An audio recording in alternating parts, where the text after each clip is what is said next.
Мы сегодня с Денисом Валерьевичем и с коллегами обсудили вопросы стратегии и тактики.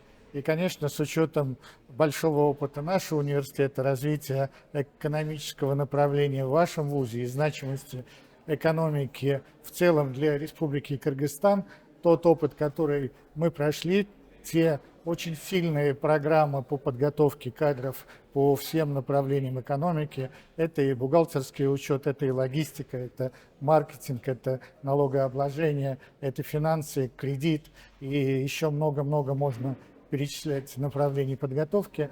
По всем этим направлениям мы будем взаимодействовать.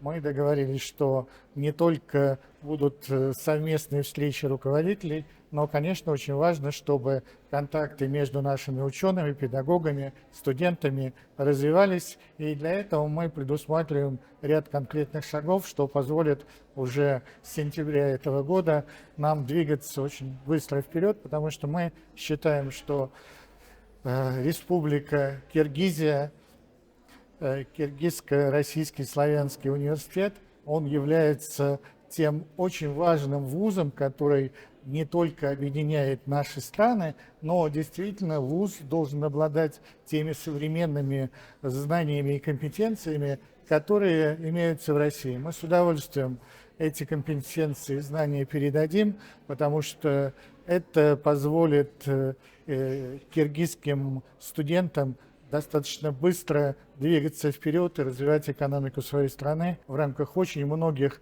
программ совместных, где работает Россия и Киргизия вместе. Сильные кадры, они только будут делать жизнь населения наших государств еще лучше. И, конечно, они смогут вместе проводить совместные международные проекты и двухсторонние проекты. Поэтому здесь мы готовы взаимодействовать очень плотно.